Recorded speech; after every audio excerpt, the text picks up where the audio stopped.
Christmas tree salad. These are a showstopper at your Christmas party or your get together during the festive season. And the ingredients are simple. Here I have garlic powder, chili powder, and salt. I'm going to use a hard-boiled egg. I'm using canned tuna. You can use shredded boiled chicken and boiled potato and a red onion, and we're going to need our mayonnaise. And the steps are easy, guys, and I'll link them on the screen as well. The tutorial will be on the screen, so just watch along as I prepare this. But I want to welcome my lovely supporters. Thanks for joining me back. And for those of you coming for the first time, welcome. Please tap the subscribe button, hit the notification bell so you won't miss another upload. So do enjoy the music, guys, and I'll catch you at the end of the video.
So here you have it, guys, our showstopper Christmas tree salad.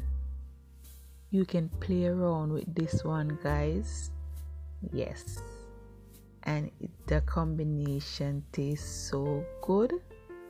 Yeah, first time trying this one, and it's a must try again. So do try this for your Christmas dinner. And thanks again for watching, guys. Please like the video, share the video, drop me a comment below, and for those of you who haven't subscribed as yet, please do so at this moment. Tap the notification bell so you won't miss another upload. So until next time, guys, stay safe, stay blessed, happy holidays.